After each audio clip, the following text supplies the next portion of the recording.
YouTubers, welcome to the Cyber Overwatch channel. I am Pragmatic1. In this video, I will be doing a walkthrough of the TryHackMe Dirty Pipe Room CVE-2022-0847. I will provide a general overview of the Dirty Pipe vulnerability. I will discuss Dirty Pipe's discovery. Additionally, I will review how the vulnerability associated with CVE-2022-0847 affects the Linux kernel. Finally, in this demonstration, I will show you how an attacker can exploit this vulnerability to escalate privileges.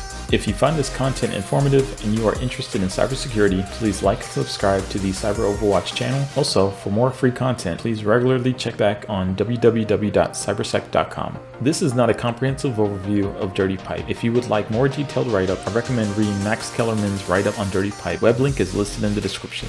CVE-2022-0847, also known as Dirty Pipe, is a vulnerability that was discovered in the Linux kernel. This vulnerability affects version 5.8 or later. CVE-2022-0847 allows non-privileged local users to overwrite data in read-only files, potentially leading to privilege escalation by injecting malicious code into root processes. In short, this vulnerability stems from the improper initialization of the pipe buffer flags variable, allowing the manipulation of file contents residing in the page cache. Notably, the exploit is effective even if the file is restricted from being written, set as immutable, or resides on a read-only mount, including CD-ROM mounts. The significance of this vulnerability lies in the fact that the page cache, being managed by the kernel, is always writable. The write operations performed on the pipe bypasses permission checks, making it possible to modify data within the page cache without any restriction. While similar to the well-known Dirty Cow vulnerability, Dirty Pipe is considered easier to exploit. Paging is a memory management scheme where the CPU divides memory into fixed-size blocks called pages, and main memory is divided into equal-sized frames. When a process needs to run, it is divided into pages and loaded into main memory. Linux uses page cache to store data read from storage media temporarily. This cache in memory improves read performance as subsequent requests for the same data can be quickly retrieved from cache rather than from slower storage media. For write operations, data is first placed in the page cache before being written to the storage device. A dirty page refers to a page modified in cache but not yet updated in secondary storage. Page cache in Linux optimizes both read and write operations, resulting in improved system performance and responsiveness by reducing disk access and enhancing data management.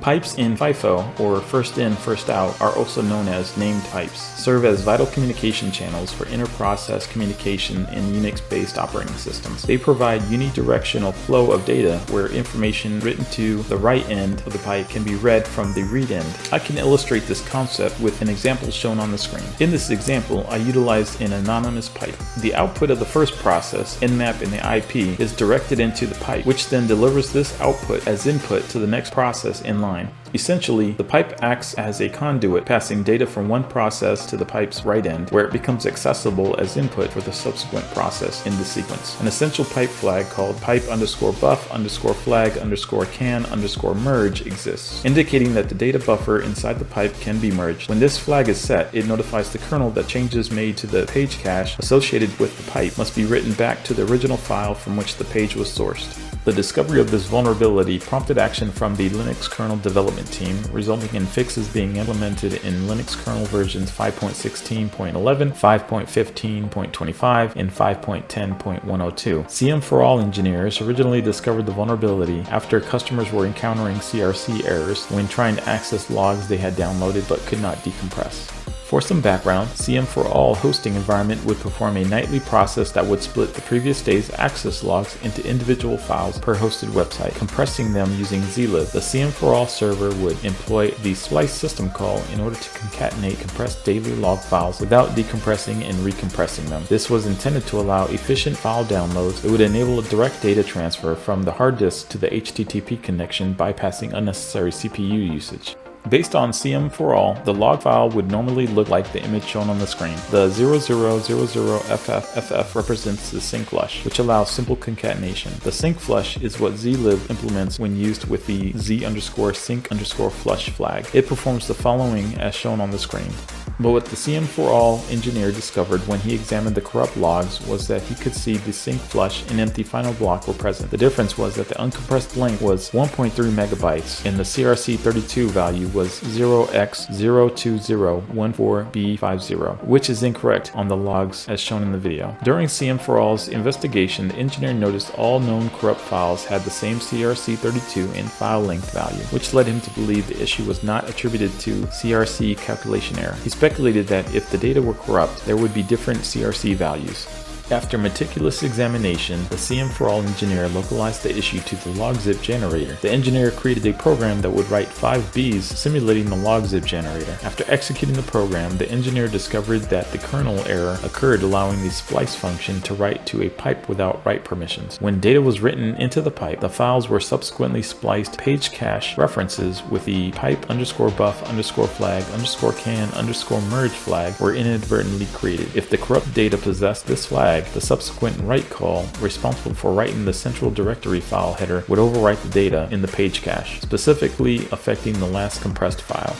The overwrite was limited to the first 8 bytes of the header due to the original file's space limitation. Because the rest of the header was missing, it resulted in only those initial bytes being modified. Notably, the page cache did not write back to the disk unless the page was considered dirty. As the kernel error occurred only in memory, the changes were only temporary and disappeared after reboot or when the kernel evicted the page from the cache. Let's start the demo.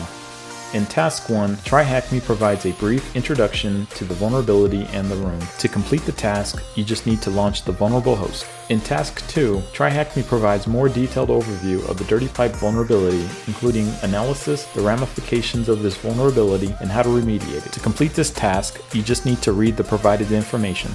In Task 3, TryHackMe provides credentials to authenticate to the vulnerable host via SSH. TryHackMe also provides a great explanation on how to exploit this vulnerability.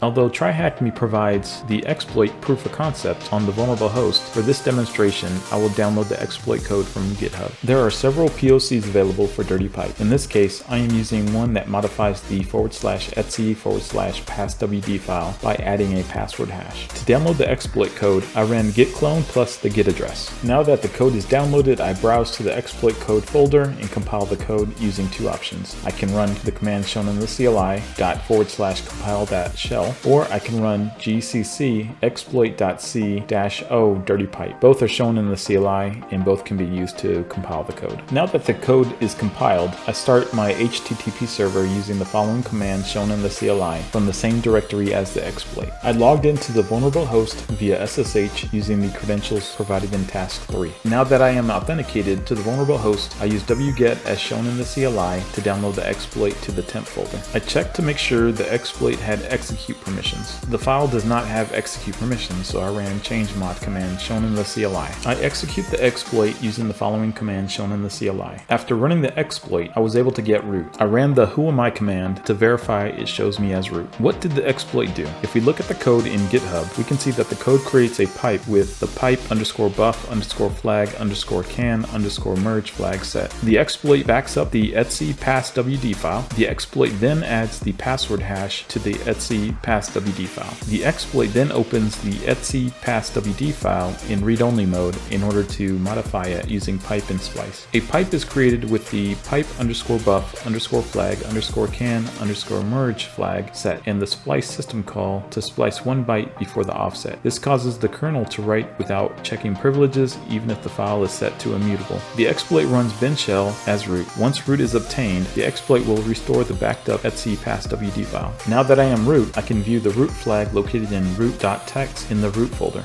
If we look at Task 3, it asks you to follow the steps to exploit the vulnerability. It basically asks you to use the Max Kellerman exploit code. For the purposes of this demo, I used a different exploit that covers both Task 3 and Task 4 questions. If you are doing this room, it does not hurt to try multiple exploits as requested by TryHackMe. Task 5 just provides the basic congratulations. In the end, I was able to exploit the vulnerability that gave me root privileges. This narrative highlights the discovery and analysis of CVE-2022-0847, a critical vulnerability in the Linux kernel that allowed for data overwriting in read-only files. Max Kellerman's analysis provided insight into his initial suspicion to the identification of a kernel bug associated with uninitialized flags in the struct pipe buffer. To protect systems from potential risks posed by dirty pipe, it is recommended that the Linux kernels are updated to the latest versions provided by the Linux kernel developers. By promptly applying these updates, organizations can safeguard their systems and prevent unauthorized access to potential privilege escalations. Thank you for tuning in to this brief demonstration of the Dirty Pipe Tri-Hacking Room. Thank you for also checking out the Cyber Overwatch channel. If you find this content informative and you are interested in cybersecurity, please like and subscribe to the Cyber Overwatch channel. This video was not meant to provide a thorough explanation of this vulnerability, but I hope it has provided you valuable insight. If you have any questions, please feel free to leave a question in the comments, or you can send me a message on the CyberSec website listed in the description. Until next time, keep learning. The only way to improve is to keep learning. Pragmatic One, signing off.